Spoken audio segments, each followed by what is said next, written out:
sudah bicara mengenai 6 dari perjalanan naik ke gunung Tuhan. Saya harapkan saudara hafal ya, atau setidaknya saudara ingat ya. Kalau tidak hafal saudara ingat, yaitu pertama untuk menaiki gunungnya Tuhan, di mana Tuhan ada di puncak gunung sana. Kita selama di dunia ini kita meniti dan mendaki gunung Tuhan. Pertama stepnya ini semuanya step rohani, step roh ya. Yang kita lakukan semuanya adalah roh. Itu sebabnya pertama saudara lihat bahwa untuk menaiki gunung Tuhan harus ada keselamatan atau salvation. Kedua, setelah saudara diselamatkan harus dari hari ke hari ada penyucian. Bukan Tuhan yang menyucikan, tetapi karena Tuhan sudah menyucikan kita di sini, tetapi karena jiwa kita masih kebanyakan jiwa yang dipengaruhi oleh dunia ini, yang kita tonton, yang kita dengar, kebanyakan adalah hal-hal duniawi. Itu sebabnya jiwa kita harus sucikan dari hari ke hari ya.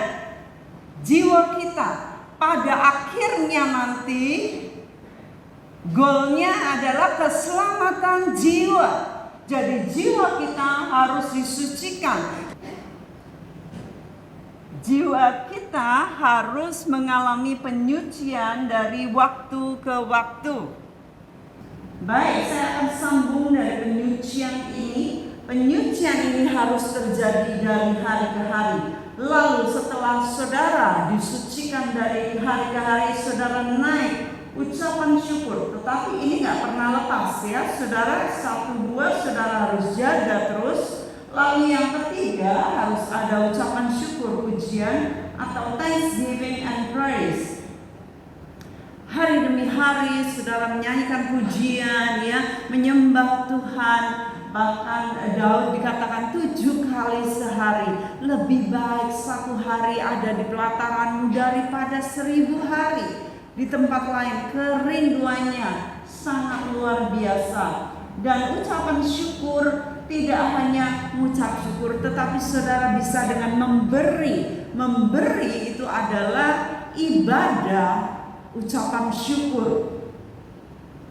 Ya. Setelah di sini lalu ada persatuan, kerukunan. Kerukunan di sini saya katakan bahwa saudara kita family, ya kita disatukan sebagai family di sini.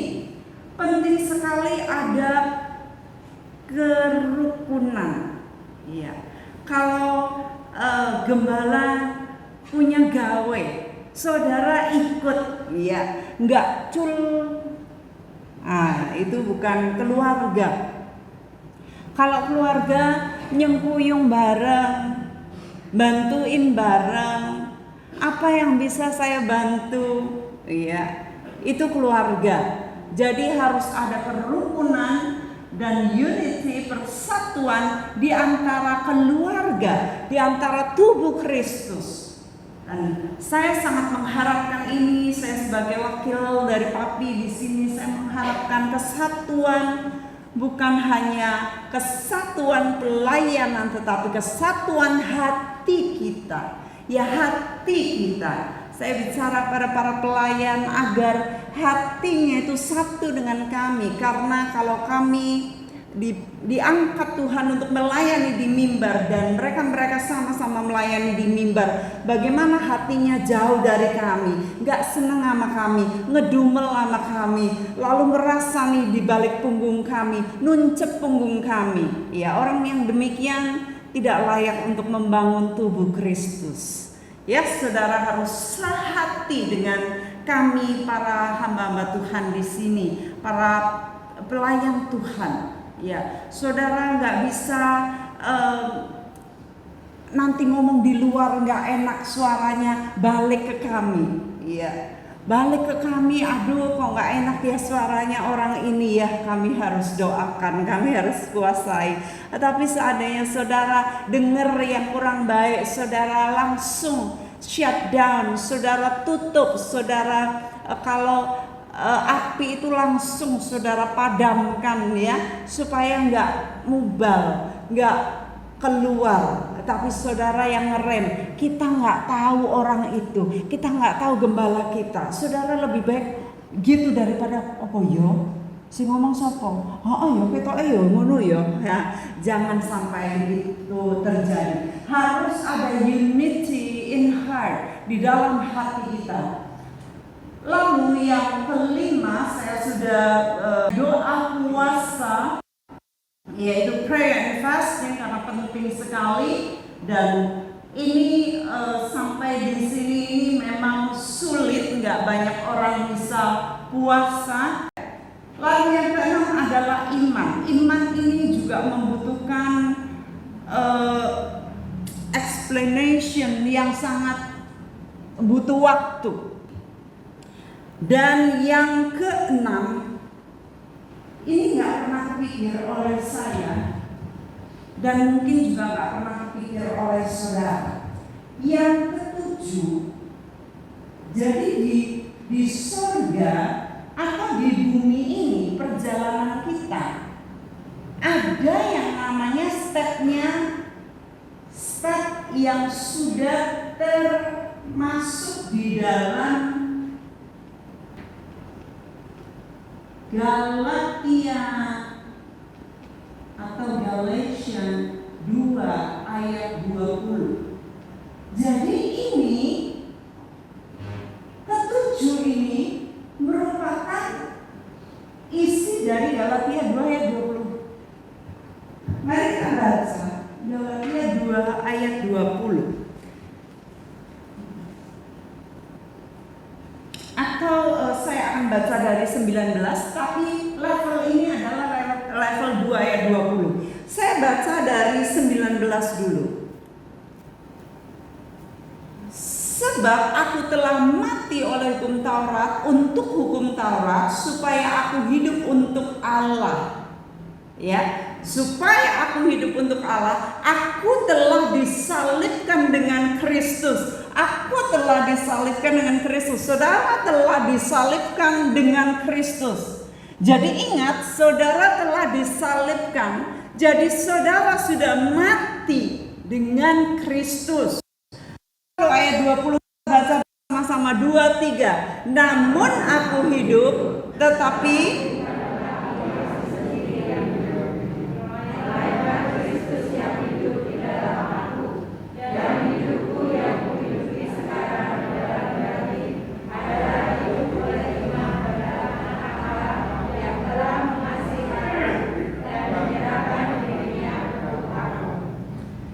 saudara kalau baca pelan-pelan ini ayat, kalau saudara sudah disalibkan bersama dengan Kristus, berarti saudara sudah gak ada kan?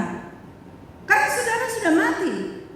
Lalu saudara sudah bangkit bersama dengan Yesus Kristus. Lalu yang ada sekarang saudara ini, kita semua ini hidup, bukan kita lagi yang hidup. Bukan kita sendiri yang hidup, tetapi Kristus yang hidup di dalam kita. Jadi kita ini bukan lagi kita, harusnya Kristus yang hidup di dalam kita. Ya, kalau mudeng saudara ngangguk. Good. Nah, lalu caranya gimana? Caranya adalah berikutnya. Oleh iman. Hidup kita oleh iman. Jadi kita ini bukan lagi kita yang hidup, tetapi Kristus. Jadi bayangin bahwa Kristus ada di dalam saudara. Kalau Kristus ada di dalam saudara, berarti saudara melakoni hidup Kristus, bukan? Ya, saudara melakoni hidupnya Kristus. Jadi saudara kemana-mana, saudara bawa Kristus. Saudara kemana-mana, saudara memasarkan Kristus. Saudara kemana-mana, harusnya orang lihat, oh, Yesus nih. Wah, beda nih. Bukan dia lagi, Kristus nih. Ya. Nah, ini harus disadari sepenuhnya bagaimana Kristus itu hidup, bagaimana Kristus itu bicara, bagaimana Kristus itu menjawab, bagaimana Kristus itu berbuat, bagaimana Kristus itu berinteraksi, bagaimana Kristus melayani. Lalu saudara akan mikir nih, ya, mikir. Kalau saudara melakukan hal tertentu, wah, pantas gak ya Kristus melakukan ini? Pantas gak ya Kristus ngomong kayak gini? Pantas gak ya Kristus ndelik ke hal-hal seperti ini, ngumpetin yang seperti ini? Pantas gak ya Kristus bohong kayak aku? Oh, gak pantas. Tuhan ampuni saya. Ampuni. Saya belum hidup di dalam Kristus, belum hidup di dalam iman. Saya belum memancarkan Kristus. Ampuni. Saudara, berubah lagi, balik lagi seperti Kristus. Coba lagi. Besok lagi ada ujian lagi. Saudara diuji, lalu saudara mikir, saya mau melakukan, enggak lah, karena Kristus gak mungkin ngelakuin gitu. Iya. Jadi saudara dari waktu ke waktu harus mikirin, apakah yang saudara lakukan adalah Kristus, memancarkan Kristus, perbuatan Kristus. Kita baca dengan jelas lagi keterangan yang lebih dalam lagi, yaitu Matius 16 ayat 21 sampai yang ke-24. Saya baca yang ke-21, saudara baca yang genap ya. Sejak waktu itu Yesus mulai menyatakan kepada murid-muridnya bahwa ia harus pergi ke Yerusalem dan menanggung banyak penderitaan dari pihak tua-tua, imam-imam kepala, dan ahli-ahli Taurat, lalu dibunuh dan dibangkitkan pada hari ketiga.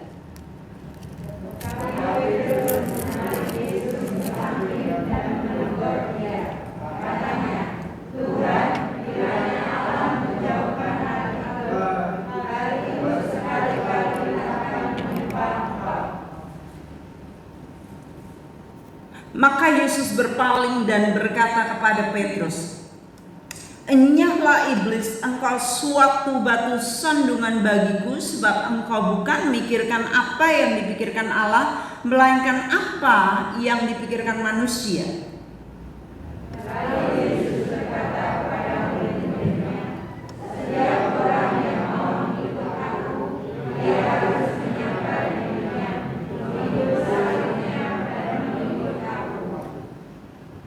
Ini kata-kata Yesus, kita harus seperti Yesus, bukan? Ya, hidupku bukannya aku lagi, melainkan Kristus yang hidup di dalam aku. Tetapi hidup yang kuhidupi sekarang ini adalah hidup oleh iman kepada Allah yang telah menyelamatkan aku. Nah, saudara, hidup seperti Yesus Kristus, dia katakan bahwa setiap orang yang mau mengikut aku, ia harus menyangkal dirinya, memikul salibnya, dan mengikut aku. Pertama, kita breakdown. Harus menyangkal diri. Harus menyangkal diri. Kita kalau mau hidup seperti Yesus harus nyangkal diri. Nyangkal diri itu gimana? Kita itu gak punya hak lagi, saudara. Kita sangkali hak kita. Kalau orang onek-onek kayak kita, ya sudah, kita diam aja. Kita pikul salib kita. Orang mau ngomong apa tentang kita, sudahlah, kita pikul salib kita. Kita sangkal diri kita. Gak usah bales, saudara. Itu namanya kita menyangkal diri. Saudara benar loh, tapi saudara dimaki-maki. Ya udah, puji Tuhan. Ya. Satu hari saya itu dikata-katain sama hamba Tuhan ya. Yang ngomongin saya itu malah hamba Tuhan, saudara. Saya dikata-katain sedemikian rupa. Dan waktu saya dengar itu kata-katanya, saya bilang gini, Tuhan terima kasih ya, kok aku udah layak menerima penganiayaan seperti ini. Iya. Saya bukannya nesu, saudara. Saya gak marah sama hamba Tuhan itu. Tetapi saya malah mikir, kok saya sudah dilayakkan ya, saya dianiaya seperti ini. Dianiaya karena kebenaran. Iya. Pernah ada satu hamba Tuhan besar, profesor, saudara ya. Dia itu mengadakan kayak diklat hamba Tuhan gitu. Dan itu isinya 200 hamba Tuhan. Di sana dia bilang gini, hati-hati ya di Indonesia ini dengan 2 hamba Tuhan. Hati-hati. Yang satu dia sebut hamba Tuhan yang besar, ya. Lalu yang kedua, Magdalene Kawoco. Oh, hebat saudara, terkenal aku. Lalu di situ ada hamba Tuhan yang dengerin itu, salah satu hamba Tuhan yang pernah ikut training kami. Break waktu istirahat ya. Pak, saya mau nanya. Bapak tadi ada sebut namanya Ibu Magdalene Kawoco ya? Iya. Bapak emang kenal dia? Enggak. Kok Bapak ngomong gitu? Katanya emang begitu. Gitu ya. Katanya begitu begini. Saya ini dari denominasi tertentu harus menjagai doktrin dari gereja kami supaya tidak kesusupan oleh ini perempuan. Oh. Dan sebagainya, ceritanya panjang saudara, tetapi saya hanya ingin menyampaikan bahwa wow, saya ngajar kebenaran tetapi saya sudah dianiaya. Ini hal yang sangat luar biasa. Karena Matius 5 itu mengatakan bahwa berbahagialah dan bersukacitalah jikalau kamu dianiaya karena kebenaran, seperti nabi-nabi zaman dahulu.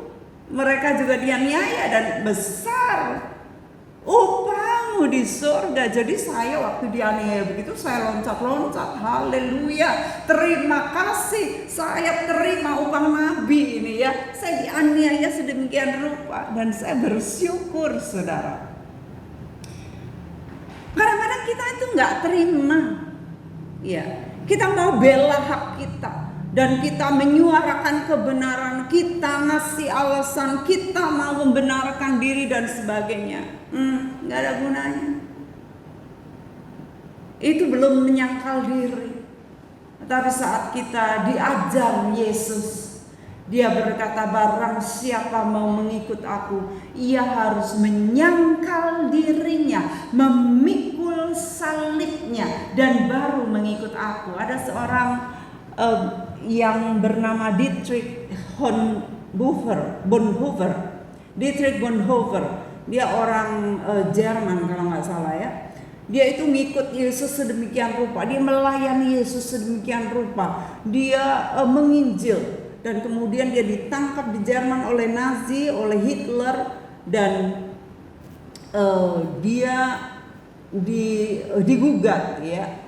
Dan diminta agar dia itu tidak memberitakan Injil lagi. Tetapi dia berkata, menerima Yesus itu mudah. Menerima Yesus, keselamatan itu mudah. Tetapi menjadi murid Yesus itu cost everything. Itu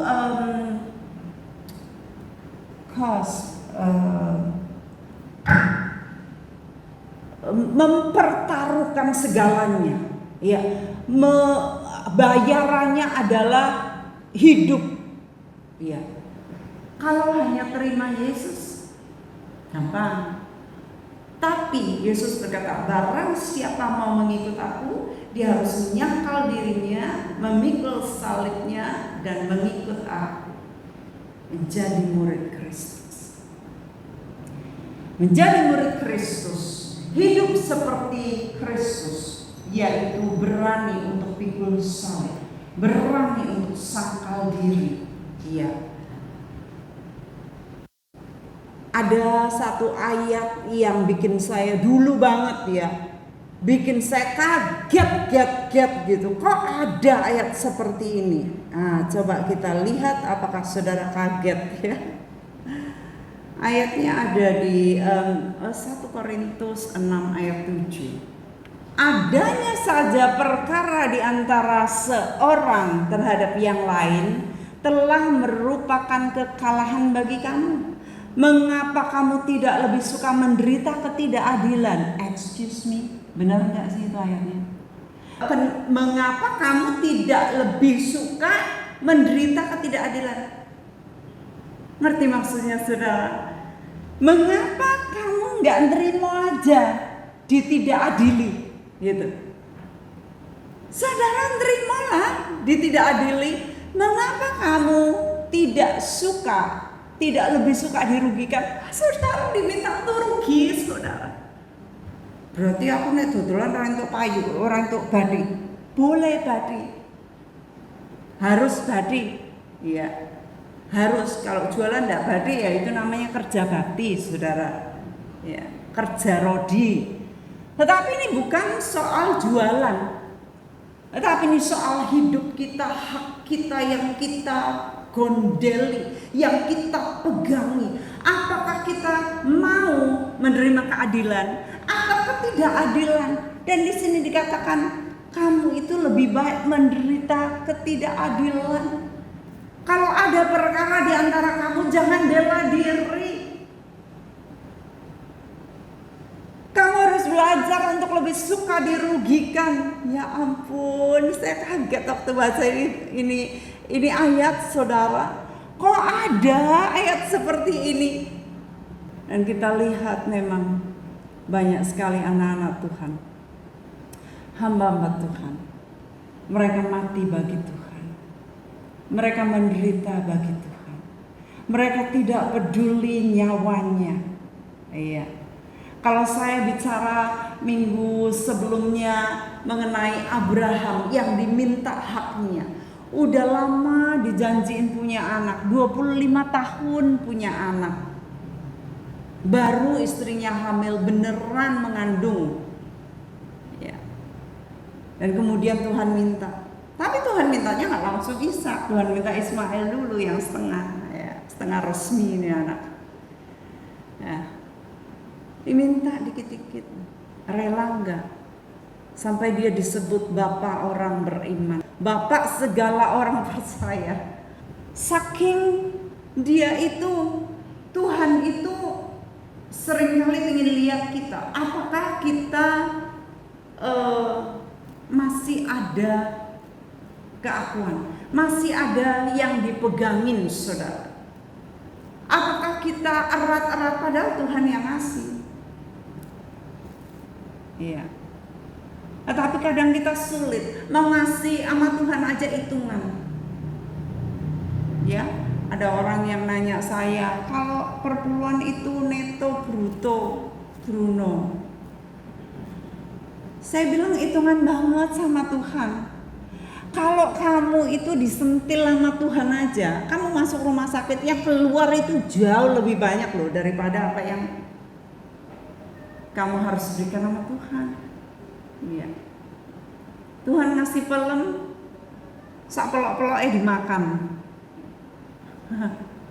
Peloknya ditandur lagi, saudara.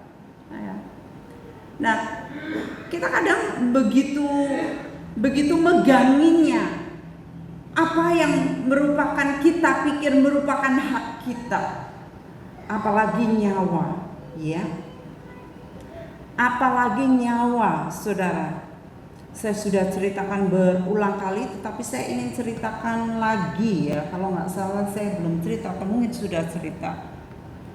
Seorang hamba Tuhan, bukan seorang, 7 hamba Tuhan.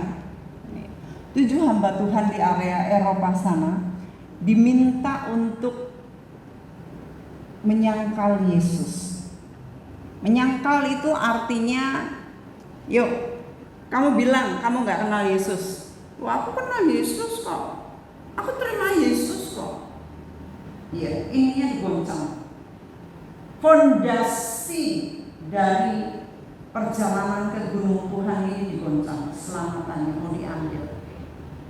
Ayo. Enggak. Ya udah, kamu di penjara. Iya.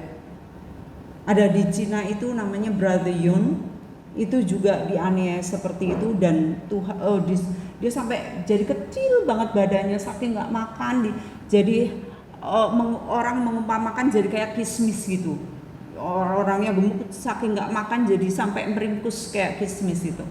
Sampai suatu kali Tuhan bukakan pintu gerbang penjara itu sendiri kayak Petrus. Nah ini 7 hamba Tuhan ini diminta untuk nyangkal Yesus. Mereka bilang tidak, kami tetap mau ikut Yesus, kami tetap mau melayani Yesus, kami percaya kepada Yesus. Sudah, akhirnya disiksa, dibawa, diseret ke 7-7-nya di Siberia. Siberia itu saljunya itu paling dingin di dunia katanya saudara. Saljunya itu tebal banget, minus nggak tahu ya. Kalau di sini kira-kira hawanya 32 ya, derajat 32. Nah itu turun saudara. Kalau di Tawamangu katakan pagi bisa 18, dingin ya, 18 pakai jaket ya. Kalau di luar negeri saya pernah di Korea itu minus 20. Wih saudara, itu dingin itu sampai ke tulang. Banget, telinganya sakit, hidungnya dipegang sakit, saking merah ya. Lalu melar-melar sendiri. Nah, di sana itu bisa minus 40. Ada negara yang minus 70. Nggak tahu dinginnya kayak apa. Saya waktu di Korea itu di depan kampus saya itu ada yang namanya Hangang atau Sungai Han. Kalau pas minus gitu, itu semuanya jadi es. Orang jalan-jalan di atas sungai yang besar. Mereka bisa jalan. Nah, ini di Siberia itu katanya terdingin di dunia. Lalu mereka ditelanjangi saudara, diarak di salju. Kebayang nggak sih saudara? Mukanya, wajahnya, tubuhnya sudah biru semua. Tinggal mati aja. Lalu di sana tentara-tentara dan komandannya berdiam. Mereka pakai api, mereka pakai jaket, mereka ada wine, anggur, mereka ada makanan, ada selimut, lalu ditawarin. Kali Yesus sekali lagi, kalian akan dibebaskan, langsung kalian bisa berdiam di sini, langsung dekat api, kasih anggur. Mereka bilang tidak. Tidak, kami tetap mau percaya kepada Yesus. Kami tetap pegang nama Yesus. Tidak mau menyangkal saudara. Menyerahkan nyawanya seperti Yesus. Wow, ini tingkatannya sangat tinggi. Udah dekat puncak. Lalu dihitunglah. Kira-kira mungkin dari 10. Kalau nggak ditembak ya.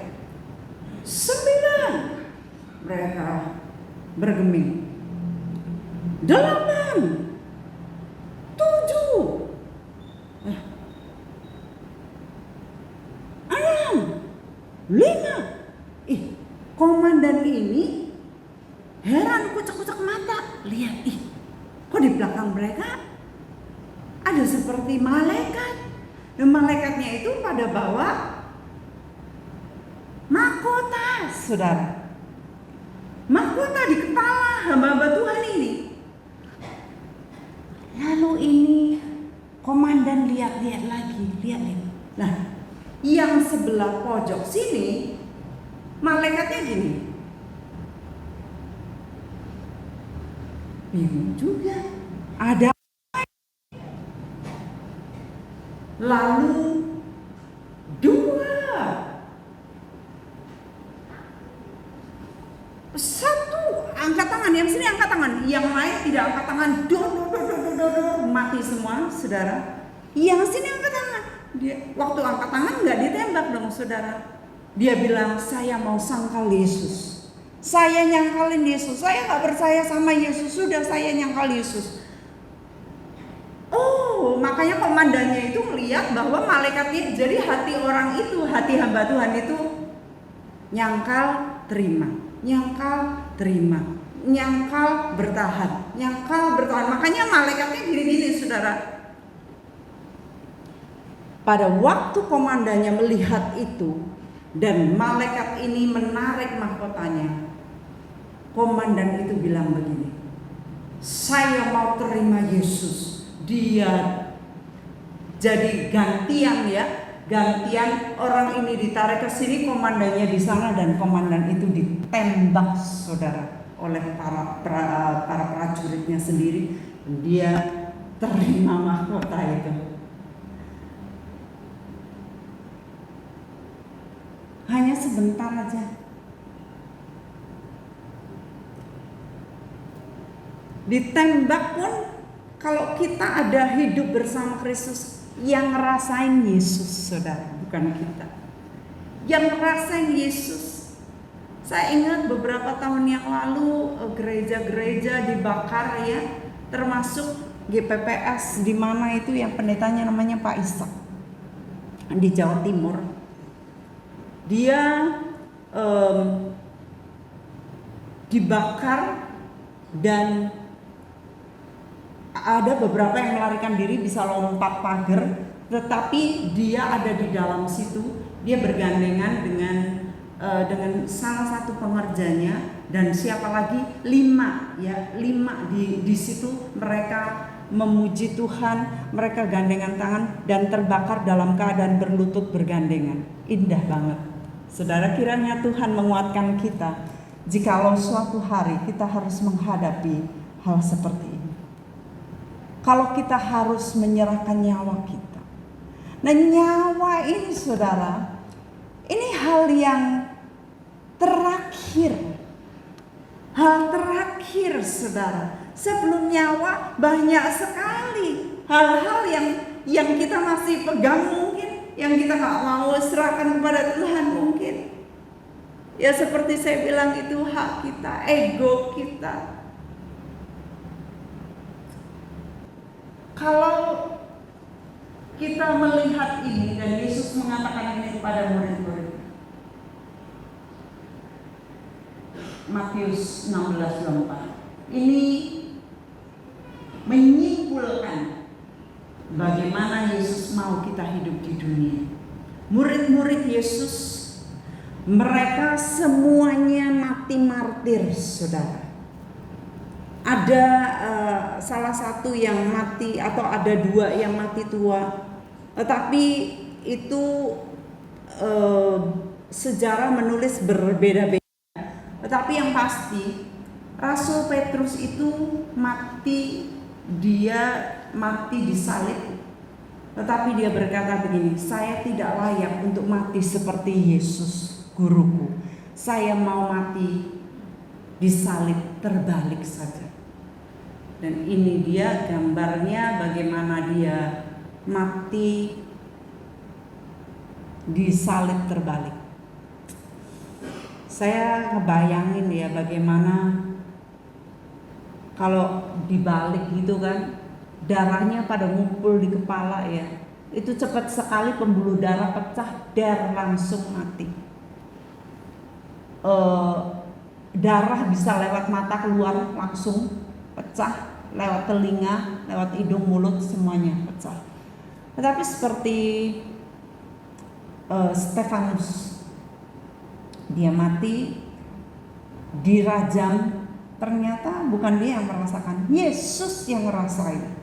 Makanya ketika Paulus itu menganiaya jemaat Tuhan, Yesus berkata, Saulus, Saulus, mengapa engkau menganiaya aku? Jadi aku, Tuhan yang dianiaya. Kalau kita ini menghidupi hidupnya Kristus, maka Kristus yang rasain, saudara. Kita ini paling kayak disuntik, tes gitu aja. Ya, kiranya Tuhan kuatkan kita semua saat kita menghadapi hal itu jikalau harus. Lalu Rasul Andreas dia meninggal dengan disalib juga, tetapi salibnya bentuknya X. Nah, jadi dia disalib, dipenteng gitu ya, saudara, X. Nah, kalau saudara lihat ada salib-salib bentuk X, artinya salibnya Santo Andreas, Saint Andrew. Lalu saya pelajari Santo Yakobus ya. Santo Yakobus ini dia ini pergi disuruh Tuhan untuk melayani ke India. Disuruh untuk bermisi ke India. Dia bilang, Tuhan saya nggak mau, saya nggak kenal orang-orang India. Tapi Tuhan suruh dia ke sana, dan akhirnya dia di sana memberitakan Injil dan Roh Kudus menyertai dia, dan dia itu dikejar-kejar sampai saya baca sejarahnya itu dia itu dirajam, belakangnya itu dirajam, dicacah-cacah gitu. Lalu itu orang India itu ngurapi dia dengan lombok, saudara, dengan cabai, udah cacah gitu, lalu diurap sama cabai, saudara. Bayangin kayak apa itu sakitnya, pedesnya. Masih hidup dibegitukan. Lalu saya ingat dia mati itu di Chennai, India. Di sana ada gereja Church of Saint. Saya pingin banget ke sana suatu hari kalau pintu terbuka, pingin banget ke kuburan dan ke gereja di sana. Maaf saudara, tadi maksud saya itu Thomas, Saint Thomas, bukan Yakobus ya, Saint Thomas. Kalau Yakobus dia sudah mati dahulu ya, dia mengikuti kematiannya Yesus. Setelah Yesus lalu dia dipenggal ya. Dan kebanyakan memang mereka pada dipenggal, saudara. Yang tadi yang di Chennai itu Thomas. Lalu Rasul Yohanes, kalau saudara dengar ceritanya, Rasul Yohanes ini juga dia memberitakan Injil berkali-kali, di stop nggak mau, sampai akhirnya dia itu dimasukin ke wajan berisi minyak mateng, minyak didih, minyak boil ya, yang melepuh-lepuh gitu, dia dimasukin di sana, dan ternyata dia nggak apa-apa, saudara.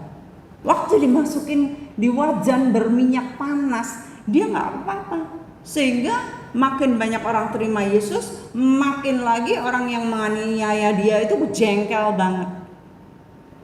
Nah, itu beberapa kisah, saya nggak bisa kisahkan semua, tetapi di zaman modern ini banyak sekali orang-orang Mesir, orang-orang Pakistan, anak-anak Tuhan yang luar biasa di negara sana sudah dianiaya, sudah dipenggal ya. Pemenggalannya itu kayak gini ya, kotak gini. Lalu pisaunya miring gini, kepalanya dimasukin, jebras gitu. Nggak apa-apa saudara, nggak berasa ya. Nah, tetapi ada juga yang ternyata digantung. Nah, ini hoax atau benar, tetapi katanya ini benar, tetapi orang-orang lain bilang ini hoax. Ini seorang martir yang dia berkata bahwa saya mencintai Yesus. Dia siap digantung sambil senyum. Luar biasa ya. Dia bilang, saya ini bangga jadi orang Kristen. Dianiaya, kemudian waktu dia dibawa ke penggantungan, dia senyum. Bahkan tangannya kan gini kan. Jadi dia bye gitu. Lalu dia naik di kursi, bangku, kemudian siap tali, lalu bangkunya ditendang, jres, dia langsung ke ketekak ya. Ini modern martir, dan masih banyak lagi kisah-kisah seperti ini. Kalau bisa nanti lain kali saya akan tampilkan supaya saudara belajar berpengertian bahwa hidup kita bukannya kita lagi, melainkan Kristus yang hidup di dalam kita, dan kehidupan yang kita hidupi adalah Kristus. Jadi ini mencapai tingkatan gak mikirin diri lagi, gak mikirin kepentingan diri, tetapi Kristus. Gak peduli Tuhan mau minta apa dari dirinya, masa depannya, cita-citanya, pasangannya diminta, anaknya diminta. Iya. Kita belajar saudara, bagaimana kita makin hari, kita makin belajar untuk dewasa secara rohani. Kedewasaan rohani ditentukan dari bagaimana kita ini mempunyai interest, keinginan, kesukaan yang hanya sorga saja yang kita sukai. Lalu bagaimana kita memberikan hidup kita untuk orang lain. Kalau ngurusin keluarga sendiri itu umum, ya. Kalau mulai mikirin orang lain, temennya, itu beda. Kalau mikirin orang lain gak umum. Kalau menyerahkan dirinya untuk orang lain, itu luar biasa seperti Kristus. Kerinduan saya agar saudara makin hari makin menyerupai Kristus. Ada yang masih belajar, masih baby step, masih baby Christian, masih bayi rohani. Walaupun mungkin sudah tua umurnya, tetapi masih aku, semuanya aku, untukku, tak dewe. Tetapi makin lama saudara makin diminta oleh Tuhan untuk memberikan hidup saudara suatu hari. Tidak kompromi lagi. Mari kita berdoa. Bapa di surga, hamba mengucap syukur pada pagi hari ini menyampaikan firman yang sangat berharga.